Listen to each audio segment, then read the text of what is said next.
इस वक्त की सबसे बड़ी और अहम खबर आपको बता दें, इंडिया अलायंस की वर्चुअल मीटिंग शुरू हो चुकी है।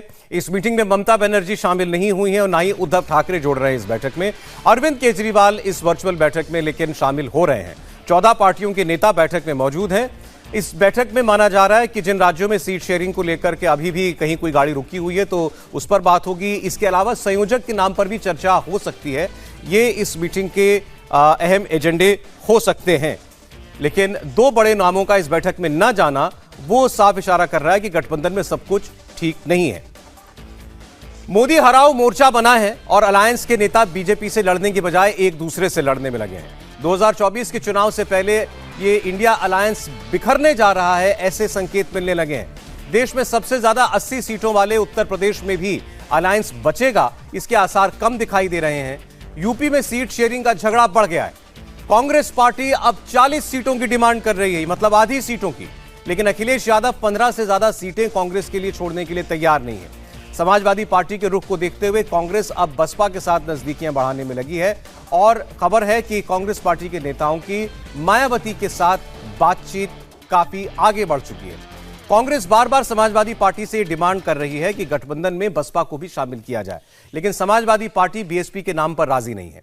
अब कांग्रेस ने अपनी डिमांड बढ़ाते हुए 40 सीटों की मांग रख दी। बात नहीं बनती देखकर कांग्रेस के नेता मायावती के साथ बातचीत में लगे हुए हैं और सवाल यह है कि अखिलेश यादव की मंजूरी के बिना कांग्रेस मायावती की पार्टी से गठबंधन कैसे कर सकती है? क्या वो अलायंस से अलग होकर बसपा के साथ गठबंधन करेगी? अखिलेश यादव को ज्यादा सीटें क्यों नहीं दे रही? अखिलेश यादव कांग्रेस को ज्यादा सीटें क्यों नहीं दे रहे हैं, उसकी वजह भी उन्होंने बता दी है। समाजवादी पार्टी के मुखिया ने साफ कहा है कि 2019 के चुनाव का डेटा देखिए, 2022 के चुनाव के आंकड़े देख लीजिए और उसके बाद सीटों की बात कीजिए। समाजवादी पार्टी के राष्ट्रीय प्रमुख महासचिव वहां जा रहे हैं, उनके साथ और भी साथी हैं। उनके पास पूरी जानकारी है कि 2019 का परिणाम क्या था, 2022 का परिणाम क्या था और जो डेटा है वो उनके पास है। हमें उम्मीद है कि वहां पर चर्चा अच्छी होगी और फैसला भी जल्दी होगा। इसमें दो खबरें आपको हम और बता दें कि कल समाजवादी पार्टी के नेताओं की कांग्रेस पार्टी के लीडर्स के साथ मुलाकात होनी थी, लेकिन कल ये बैठक टल गई और इस बैठक को टालने की वजह कांग्रेस पार्टी थी। कांग्रेस पार्टी ने कहा कि हमारी तैयारी अभी पूरी नहीं है। सुनकर अजीब लगता है, लेकिन सीट शेयरिंग के लिए जो बैठक रखी गई थी उसमें कांग्रेस पार्टी ने कहा कि हमारे पास अभी हमारी तैयारी अभी पुख्ता नहीं है, इसलिए आज ये मीटिंग बंद कीजिए।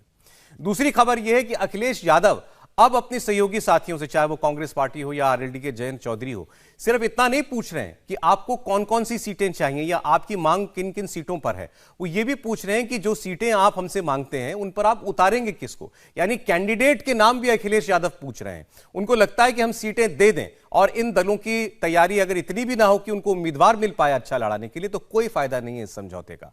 अब कांग्रेस पार्टी की जहां तक बात है, चर्चाएं हैं। 15 तारीख को बसपा प्रमुख मायावती का जन्मदिन है और 15 तारीख को कांग्रेस पार्टी के लीडर्स की मायावती से बातचीत हो सकती है। उनकी पूरी कोशिश है कि मायावती को इस गठबंधन में शामिल किया जाए, इससे गठबंधन भी मजबूत होगा और अखिलेश यादव की महत्वाकांक्षाओं के ऊपर भी थोड़ी लगाम लगाई जा सकती है। देवेंद्र, यूपी बड़ा इंटरेस्टिंग हो गया।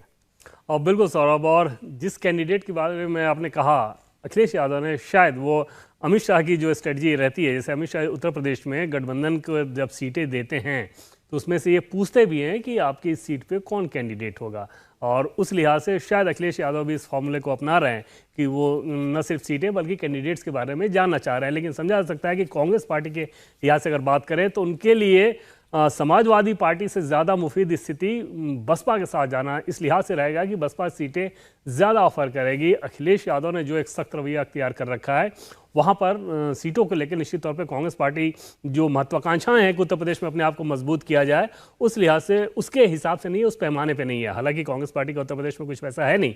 और पिछले चुनाव की अगर बात करें तो बसपा क्योंकि इस गठबंधन में सबसे ज़्यादा सीटें लेकर आई, तो अखिलेश यादव को तब से ये लगने लगा था कि हमारा तो फ़ायदा उठा लिया गया, हमें उस प्रकार का फ़ायदा नहीं हुआ बसपा के संदर्भ में खासतौर पर। और उन्होंने वही स्टैंड भी रखा, बार बार वो इस बात को कह भी रहे हैं। जैसे पिछले दिनों में जब पूछा गया कि क्या बसपा गठबंधन में आएगी जाएगी तो उनका ये कहना था कि बाद में क्या होगा कौन गारंटी दे सकता है। जाहिर तौर पे वो ये परसेप्शन क्रिएट करने की कोशिश कर रहे थे कि मायावती अगर साथ आ भी जाएं तो चुनाव के बाद नंबर्स लेके भाग जाएंगी और उस लिहाज से वो नहीं चाहेंगे कि वो इस गठबंधन में आएँ।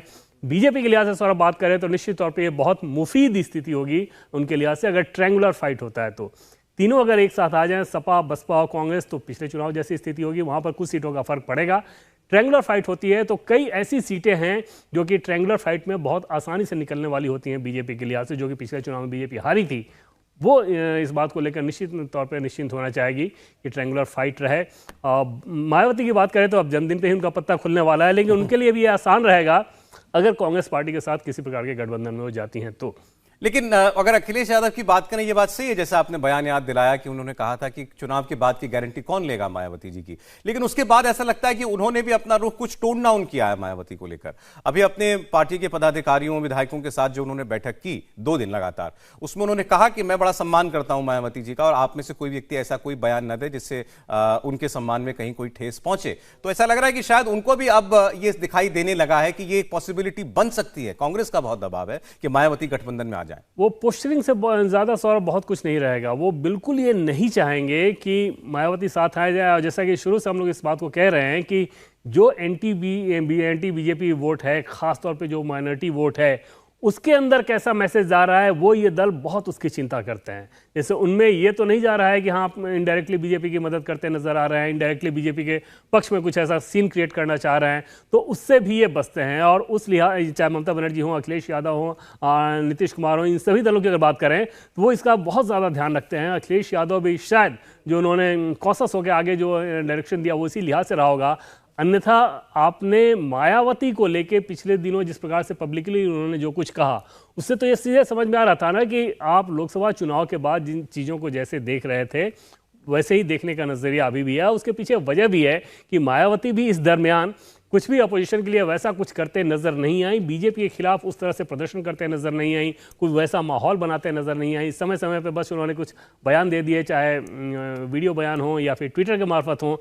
इसके अलावा उन्होंने बहुत कुछ नहीं किया और वहाँ पर उन दलों को फिर से ये मैसेज लगने लगा कि शायद ये उतनी ज़्यादा उत्सुक नहीं है। लेकिन कांग्रेस पार्टी ये ज़रूर चाहेगी कि बीएसपी के साथ आया। मुझे ऐसा लगता है सौरभ, बातचीत करके नेताओं से, कि कांग्रेस पार्टी के पास अगर ऑप्शन ये दिया जाए कि समाजवादी पार्टी और बीएसपी में से किसी एक को चुनना है तो शायद वो बीएसपी के पास इस लिहाज से जाएं क्योंकि उनकी अब ये कोशिश रहेगी कि सपा के पास जो माइनॉरिटी वोट है उसकी हिस्सेदारी अपने लिए किया जाए और बसपा के साथ जो दलित वोट है उसके साथ गठजोड़ बनाकर एक अच्छा बुके क्रिएट किया जाए, कुछ अच्छी सीटें लेकर आया जाए। वो उनके लिए ज़्यादा स्वाभाविक नजर आता है। इस बात की आप पॉसिबिलिटी देखते हैं कि इंडिया गठबंधन जैसा कुछ ना रहे यूपी में, लेकिन कांग्रेस का अलग से बसपा के साथ कोई समझौता हो जाए? हाँ, इसकी संभावना रहेगी, बशर्ते मायावती ऐसा चाहे। कांग्रेस पार्टी के नहीं चाहने को लेकर कोई मतलब उसमें समस्या नहीं है, कांग्रेस पार्टी चाहेगी ही चाहेगी। मायावती ऐसा चाह रही है कि नहीं चाह रही हैं, वो एक संदेह जरूर रहेगा, क्योंकि मायावती भी बहुत सोच समझकर अपने पत्ते खेलेंगी कि उनको पता है कि 2024 के चुनाव का नतीजा कैसा होने वाला है, और उस लिहाज से अपनी पोजीशनिंग मायावती जैसी सदी हुई नेता जरूर ये करना चाहेंगी कि उनकी ऐसी पोजीशनिंग हो जिसमें वो कंफर्टेबल रहें। अगर आप वैसे हाल के दिनों में उनकी पार्टी के नेताओं की स्टेटमेंट देखें तो गठबंधन को लेकर के तो बहुत ठोस, बहुत सख्त रवैया रखते हैं। और राम मंदिर के विषय पर भी कल उनकी पार्टी के एक सांसद ये कह रहे थे कि ये बीजेपी के ट्रैप में क्यों फंसती है कांग्रेस पार्टी, मना करने जैसा कुछ नहीं था। मायावती जी किसी धार्मिक कार्यक्रम में नहीं जाती हैं, वरना इस कार्यक्रम में वो जरूर जाती हैं। तो इस मुद्दे पर भी, जिस पर पूरा अलायंस एकजुट दिखाई देता है 22 तारीख के कार्यक्रम का बॉयकॉट करने में, यहां भी बसपा की लाइनें लगे। बिल्कुल सर, इसके पीछे भी आप 2-3 उदाहरण उठा के देखें तो पीछे जब ऐसा लगता था कि हाँ अपोजिशन एक माहौल क्रिएट करने की कोशिश कर रहा है, मायावती उससे अलग लाइन लेके और जरूर ट्वीट के मार्फत ही अपना एक कुछ बयान दे देती थी। पार्लियामेंट में भी उनके सांसद उस रूप में मुखर नहीं रहते रहे और समझा जा सकता है कि वो बहन जी का इंस्ट्रक्शन ही रहता होगा कि पार्लियामेंट में आपको कैसे बिहेव करना है, और उस लिहाज से वो नेता वहाँ पर वो पोजिशनिंग करते हैं। तो मायावती सोच समझकर अपनी पॉलिटिक्स के हिसाब से अपना काम कर रही हैं और उसमें उनको इससे फ़र्क नहीं पड़ता कि कांग्रेस पार्टी क्या सोच रही है, समाजवादी पार्टी क्या सोच रही है। हाँ, वो ये ज़रूर चाहेंगी कि अगर उनको किसी के साथ गठबंधन करना है तो वो भी ये ज़रूर चाहेंगे कि समाजवादी पार्टी के बजाय कांग्रेस पार्टी के साथ ही जाना उनके लिए ज़्यादा मुफीद होगा। हालांकि पिछली बार जब वो गठबंधन में गई तो लोकसभा के चुनाव के लिहाज से सबसे ज़्यादा फायदा उन्हीं का रहा है। तो अगर वो तीनों दलों का गठबंधन होता है तो एक बार फिर से समझा जा सकता है कि मायावती उसमें बहुत ज़्यादा खुश रह सकती है। लेकिन अखिलेश यादव इस चीज़ को वाकई चाहेंगे, इसमें संदेह।